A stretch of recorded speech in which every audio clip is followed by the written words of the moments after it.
My sister inherited a multi-million-dollar estate and I got an old junkyard. It's just trash anyway. They laughed. But when that junkyard made me a fortune, they were stunned. My name's Carter, and if you'd asked me a year ago, I would have told you I was the unluckiest guy in the world. The kind of guy who life keeps kicking just for fun. But looking back, I realized now I wasn't unlucky at all. I was just playing the long game without knowing it. For most of my life, I was treated like an afterthought. My father, Richard Holloway, was a self-made businessman, the type who thought success was genetic. And according to him, I was born defective. "You've got no vision, Carter," he'd say, shaking his head. "You think small. That's why you'll never be great." I heard some version of that my whole life. Whenever I tried to impress him, he'd cut me down before I even had a chance to stand. Meanwhile, my older sister, Lisa, could do no wrong. She got straight A's. Dad framed her report cards. I got a decent job. He barely looked up from his newspaper. So when he died, I wasn't expecting much. I'd made peace with being the disappointment. But what I didn't expect was how far he'd go to make sure I knew my place, even from the grave. At the reading, Lisa sat beside me. Her designer purse perched on her lap like a trophy. The lawyer listed everything Dad had left her: the estate, the investments, the summer house in Napa, millions of dollars in assets. Then he turned to me. "And to Carter Holloway, your father has left you the Holloway salvage yard, a junkyard." Lisa let out a laugh so loud it echoed in the room. "Oh my God," she snorted, barely containing herself. "That's perfect. Carter, king of the trash heap." Even the lawyer smirked. I should have been humiliated, furious. Instead, I just sat there staring at the paperwork because what they didn't know, what I didn't even know yet, was that this so-called pile of trash was about to make me richer than all of them combined.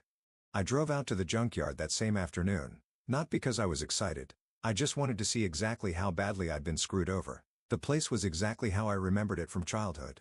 Rusted-out cars stacked like a junk metal graveyard, old appliances tossed in random heaps. A crumbling office shack with a busted sign that still read Holloway Salvage as if it were something worth being proud of. A junkyard. That was my father's final message to me. A giant middle finger from beyond the grave. And the worst part? I wasn't even surprised. Growing up, I knew Lisa was the favorite, but I kept hoping, just maybe, I'd earn a little respect, a nod of approval, something. But no, Dad never wasted his time on lost causes. I could still hear his voice from when I was 17, standing in his study, sweaty-palmed as I told him I wanted to start my own business. A business? He had leaned back in his leather chair, giving me that half-amused, half-pitying look. "Carter, you can barely pass math class. You don't have the mind for money." "I do," I'd insisted. "I just need what?" "A handout," he scoffed. "You think I built this empire by begging for favors? No, Carter. Some people are meant to lead. Others are meant to work for them." And that was the end of the conversation. Lisa, meanwhile, never had to ask for anything. She got a brand new BMW at 18, fully paid tuition to an Ivy League school, and a $200,000 wedding because, in my father's words, a Holloway doesn't settle for less. And now she had everything, and I had this. I kicked an old hubcap, sending it skidding across the dirt. "Unbelievable," I muttered. A car door creaked open behind me. "Didn't expect to see a Holloway around here," a rough voice called out. I turned to see Rick, the old junkyard manager, stepping out of a trailer. The guy had been running this place since I was a kid, grizzled, permanently covered in grease, and always carrying the smell of cigarette smoke and motor oil. "Yeah, well," I exhaled sharply. "Apparently, I own this dump now." Rick let out a barking laugh. "Well, wow, yes, that means you're my new boss." That hit weird. I had never been anyone's boss before. Honestly, I hadn't even planned on keeping this place. "Yeah," I said. "Guess so." Rick at me for a moment, then jerked his thumb toward the shack. "Come on. If you're stuck with this place, you might as well see what you got." Inside the office, it smelled like dust, motor grease, and bad coffee. Stacks of old invoices and ledgers covered the desk. A flickering fluorescent light buzzed overhead. Rick plopped down in the chair, grabbed a bottle of whiskey from the drawer, and took a swig. "So," he said, wiping his mouth, "you selling?" I hesitated. That was the plan. Dump this place as fast as possible and get something out of it. But the way Lisa had laughed at me, she thought I was nothing. She thought I'd walk away with a couple grand and disappear like the pathetic loser Dad always painted me as. And for some reason, that pissed me off more than anything. "What's this place even worth?" I asked. Rick snorted. "In its current state? Not much, maybe a couple $100,000 if you find the right buyer." But he rubbed his jaw. "There's a lot of old stock back there. People throw away all kinds of valuable stuff without realizing it." I frowned. "Like what?" He shrugged. "Electronics, car parts, scrap metal. Some guy last year found an old arcade machine buried under a pile of junk and sold it for $10. Another dude bought a busted vending machine office, cracked it open, and found $2 in forgotten quarters. I leaned back, considering selling outright was the easiest option. But something about Lisa waltzing off with millions while I walked away with chump change didn't sit right with me. For once in my life, I wanted to do something not because it was easy, but because it would piss them all off. "I think I'll stick around for a bit," I said. "See what's actually here." Rick grinned. "Now that's interesting." The next few days, I threw myself into the junkyard. I wasn't sure what I was looking for. Just something. Anything that made this whole situation suck less. I spent hours digging through old toolboxes, busted appliances, and dusty crates. I found a rusted Rolex, probably fake. A stack of vintage Playboys from the 80s, and an old typewriter that looked like it belonged in a museum. Nothing life-changing, just junk. And then on day 5, I found it. I was in the back lot, rummaging through an old filing cabinet. Most of it was garbage, expired paperwork, useless receipts. But at the very bottom, something caught my eye. A small silver external hard drive that looked ancient. Early 2000s, maybe. Scuffed and covered in dust, but intact. Curious, I took it inside and plugged it into an old computer. At first, nothing happened. Just a flickering cursor. Then a single folder popped up. BTC_wallet_backup. BTC Bitcoin. My heart started hammering. I clicked it open. Inside was a text file labeled wallet key, a long string of letters and numbers, a private key. My fingers felt numb as I copied the key and pasted it into a blockchain explorer. The screen loaded, and then ow. My breath caught. Balance, 12,000 BTC. I blinked. Stared. Did the math in my head? 12,000 Bitcoin. At today's market value, that was $800 million. I choked on my own breath. My pulse roared in my ears. For a solid minute, I just sat there staring at the number, my brain refusing to process what I was seeing. Lisa had inherited houses, investments, a yacht. I had inherited this junkyard, and this junkyard had just made me richer than all of them combined. I sat there for what felt like an eternity, my brain stuck in a feedback loop of "this can't be real. This has to be a mistake. No way. Is this real? 12,000 Bitcoin. $800 million. The number just sat there on the screen, taunting me.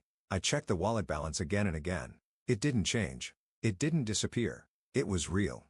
The air in the tiny office suddenly felt too thin. I pushed back from the desk, my hands shaking as I rubbed my face. My heart was hammering like a drum solo, my breath coming in short, sharp gasps. This wasn't just money. This was life-changing wealth. This was the kind of money that rewrote destinies, that turned nobodies into legends. And I had found it buried under trash.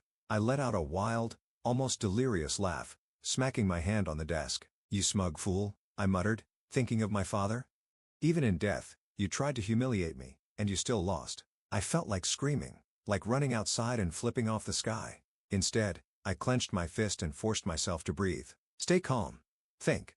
This was dangerous money. The kind of wealth that could get you killed if the wrong people knew about it. If I wasn't careful, I could end up as just another sad news story. Man mysteriously disappears after claiming he found millions in Bitcoin. I needed a plan. First things first, Rick. He had seen me pull the hard drive out of that cabinet. He didn't know what it was, but I couldn't risk him getting curious. I shoved the drive into my pocket and stepped out of the office. Rick was outside, leaning against the hood of an old pickup, smoking a cigarette. He looked up as I approached. "Find anything interesting?" he asked, exhaling a cloud of smoke. I forced a shrug. "Just some old electronics. Gonna see if any of it works." Rick grunted. "Good luck with that. Most of the tech around here's been dead for years." I nodded, keeping my face neutral. "Yeah, anyway, I think I'll be wrapping things up soon. Might sell this place after all." Rick gave me a sideways look. "That so? Thought you wanted to see if there was money in this dump." I smirked. "Turns out, there just might be." The call. I didn't sleep that night. Not really. I lay in bed, staring at the ceiling, my mind racing through every possible scenario. I had to get the Bitcoin out of that wallet, but I also had to be smart. Moving that much crypto at once would send up 1,000 red flags. I needed a safe, legal way to cash out without drawing attention. By morning, I had a plan. I reached for my phone and dialed the one person I knew could help. "If it isn't the family disappointment," a familiar voice answered. "Max, my old college roommate." The one person who had always believed in crypto, even when the rest of us laughed at him. He had started mining Bitcoin back in 2012, and now he was one of those retired at 30 guys who spend his days drinking expensive whiskey and flipping NFTs. "Max," I said, keeping my voice steady, I need your help. There was a pause. You sound weird. What's up? I hesitated, then said the words that still felt unreal. I found an old Bitcoin wallet. Max snorted. What? With, like, $10 in it? I exhaled slowly. 12,000 BTC. Silence. Then leave me alone. I'm serious. Another pause. Then in a much more serious tone, Carter, if you're screwing with me, I'm not. I heard the sharp intake of breath on the other end. Jesus Christ. Yeah. Max went silent again, probably doing the same mental math I had. Then where on earth did you find 12,000 Bitcoin? In a junkyard. A short, stunned laugh. Of course, you did. Okay, listen to me. Do not touch that wallet until we have a plan. If you move that much BTC at once, every exchange and regulatory agency on the planet is going to be all over you. Yeah, I figured. Okay. First step, you're going to send me the public key, not the private key, just the public one. I need to verify that this thing is legit and hasn't been compromised. I nodded. Got it. Max exhaled. Carter, if this is real, you just became one of the richest people on the entire planet. I grinned. Yeah, not bad for a guy who got left the junkyard, Lisa finds out. 2 days later, as I was finalizing my plan with Max, my phone rang. Lisa, I almost let it go to voicemail, but then I remembered her smug little laugh at the reading. I picked up Carter, she said, her voice sugary sweet. How's my favorite junkyard king? I smirked. Oh, just rolling around in all my trash. She laughed. Listen, I was thinking, I might have been a little harsh at the reading. I was just joking. Right? I raised an eyebrow. Here we go. And she continued, I've actually been looking at some investment opportunities. Maybe I could help you sell that junkyard for a good price. I do have experience in finance after all. I grinned. Oh, that's sweet of you, Lisa. But actually, I think I'll hold on to it. Silence? Really? Yeah? Turns out, it's more valuable than I thought. A sharp inhale. Carter, she said, suddenly serious. Don't be stupid. That place is a dump. Just sell it and take what you can get. Nah, I said. I think I'll sit on it for a while. See what it's really worth? Lisa's tone shifted from fake concern to cold irritation. Carter, don't be ridiculous. I chuckled. Why do you care so much? You got everything you wanted, didn't you? She hesitated. It's just I don't want you to embarrass yourself. You're not exactly known for making smart financial choices. I grinned, leaning back in my chair. Well, Lisa, I said, let's just say, I think my luck's finally turning around. Lisa had no idea. Nobody did, but they were about to. The thing about sudden, ridiculous wealth is that it doesn't change who you are. It just reveals who everyone else really is. And my family? Oh, they show their true colors real fast. The first move. Max and I spent the next week strategizing. Moving that much Bitcoin was like playing chess with snipers aimed at your head. One wrong move, and suddenly, you've got government agencies, hackers, and God knows who else sniffing around your fortune. The plan was simple. Slow liquidation, multiple wallets, multiple exchanges, all under the radar. Step 1 was securing the wallet. We moved the Bitcoin to a cold storage device and split it across multiple new wallets for safety. Step 2 was setting up a trust, one that wouldn't link directly to me. Step 3, cash out carefully. I started small. A few $100,000 here, another couple $100,000 there. Just enough to set things in motion. By the end of the first month, I had a fresh $10 million in my newly established offshore accounts, and not a single soul in my family knew a thing. Well, not yet. The family comes crawling. It didn't take long before Lisa caught wind that something was off. At first, she just called more often. Sweet little check-ins like, hey, Carter, how's my favorite little brother? Little brother, as if she hadn't spent her entire life treating me like I was barely worth the dirt on her designer heels. But I played along, acted oblivious. Let her think I was still that pathetic, clueless loser she loved to kick down. Then, one day, she slipped. So I was thinking, she said over the phone, her voice dripping with fake nonchalance. That junkyard of yours, it's not still for sale, is it? Bingo? I grinned. Oh, I don't know, Lisa. I'm actually starting to like the place. Silence. Then, a sharp inhale. Carter, be serious. Oh, I'm serious. I leaned back in my chair, spinning a solid gold coin between my fingers. In fact, I just put in some renovations. You wouldn't believe what people throw away these days. She was quiet for a long moment. Then, in a much colder voice, what's going on? I chuckled. Why, Lisa? Worried I actually figured out how to make something of myself. She scoffed. Oh, please. You couldn't run a lemonade stand without screwing it up. I smirked. Maybe, but you might want to rethink that, considering I just bought my third property this month. Dead silence. You're lying. I laughed. Am I? That was the moment she knew. Something was very, very wrong. The panic sets in. By the time I liquidated my first $50 million, things got hilarious. Lisa showed up at the junkyard in person looking pissed. She stepped out of her brand new Porsche, sunglasses perched on her head, her expression carefully composed. But I could see the cracks, the tension in her jaw, the way she clutched her designer purse like it was a lifeline. Carter, she said smoothly, we need to talk. I leaned against the rusted-out hood of an old Chevy. Oh? About what? She crossed her arms. Cut it out. I grinned. Wow, that's quite a way to greet your favorite little brother. Her nostrils flared. You're broke. You're supposed to be broke. I raised an eyebrow. That's funny, because my bank account says otherwise. Lisa stared at me, eyes narrowing. Then, slowly, her lips curled into a smirk, she said, tilting her head. So you did sell the junkyard. I knew you'd cave. I just laughed. Lisa, do you really think some real estate deal made me this kind of money? Her smirk faltered. Then what did? I just smiled. Wouldn't you like to know? That's when her real fear kicked in. Lisa hated when she wasn't in control. And right now, she was spiraling. Carter, she said, her voice sharper now. Dad left you garbage. If you have money then. I shrugged. Guess I found treasure in the trash. She clenched her jaw. Whatever you're doing, you need to be careful. If this is illegal, I burst out laughing. Oh, now you're worried about my well-being? She exhaled sharply, then lowered her voice. Just tell me what's going on. I tilted my head, pretending to think. Then I grinned. Nah. Lisa's face twisted in frustration. You're such a child, she spat. Do you even know how to handle money? You'll burn through it in a year. You're still the same pathetic little failure you've always been. I smiled wider. And yet, I'm the richest person in this family now. That shut her up. The final blow. By the end of the second month, word had spread. I started making moves. Big ones. I bought a penthouse in Manhattan, a private villa in Italy, and a supercar collection that made headlines.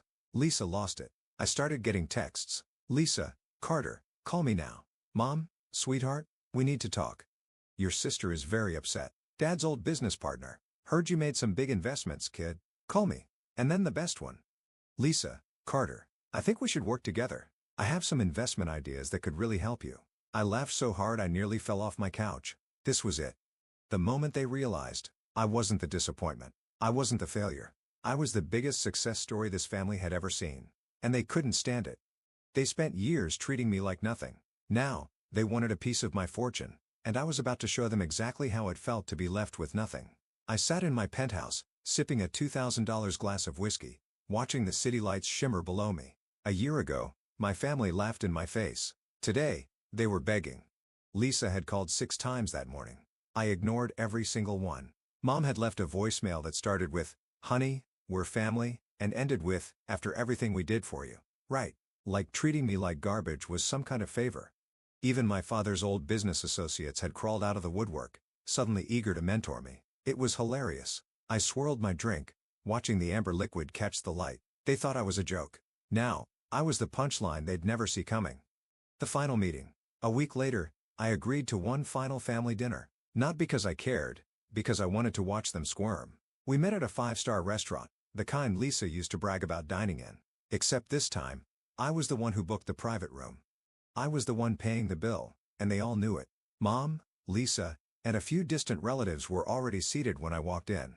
Lisa's face was tight, her perfectly manicured nails tapping against her wineglass. She had a new look now, desperation disguised as fake concern. Carter, she said, forcing a smile. You look well. I smirked. I know. Lisa's eye twitched. Mom gave me that old sugary sweet manipulative mom voice. Honey, it's been so long. We just want to talk. I leaned back. Talk? About what? How you all cut me out of Dad's will because you thought I was worthless? Silence. Lisa cleared her throat. Carter, we didn't. I held up a hand. Spare me. We both know exactly what you thought. And honestly, I'm glad you did. Lisa stiffened. Glad. I grinned. Yeah, because if Dad had handed me millions like he did with you, I might have ended up just as entitled and useless. Lisa flushed deep red. Mom gasped. Carter, that's not fair, isn't it? I leaned forward. You called me a loser. You laughed at me. And now, I'm richer than all of you combined, and I didn't have to bow down to anyone to get there. Lisa's hands curled into fists. That money should have been mine. She hissed under her breath, forgetting for a moment to pretend. I laughed loudly. There it is. I said, shaking my head. You don't care about me. You just can't stand that I want. Lisa shot up from her seat. You don't even know how to handle that kind of money. You're reckless, Carter. You'll lose it all, and when you do, you'll come crawling back. I smirked. Yes. We'll find out. Lisa's nostrils flared. Mom reached for my hand. Sweetheart, please. You know we love you. I stared at her. You love money, I corrected. You loved me when I was broke and useful. Now I'm rich and I don't need you. And that's what really pisses you off, isn't it? Mom's lips parted, but no words came out. I pushed back from the table, tossed my napkin onto my plate, and stood. This was fun, I said, throwing down a stack of $100 bills for the bill just to watch Lisa's eye twitch. Then I turned to leave. Lisa's voice cut through the silence. You'll regret this. I stopped, turned, and met her gaze. Nah, I said, smirking. But you will. Then I walked out. And this time, nobody followed. Epilogue. Final message. So, yeah, that's the story of how my family laughed at me, threw me away, and then watched me win harder than they ever thought possible. Lisa? She blew through Dad's millions in record time, made a few bad investments, got scammed by some exclusive hedge fund, and had to sell her house just to stay afloat. Mom? Still tries to call, still leaves voicemails about how family sticks together. I never answer. Me? I wake up in a beachfront villa, drink stupidly expensive coffee, and live my best life. Moral of the story? Sometimes, being underestimated is the best thing that can happen to you. And sometimes, trash isn't trash. It's just treasure waiting for the right person to find it.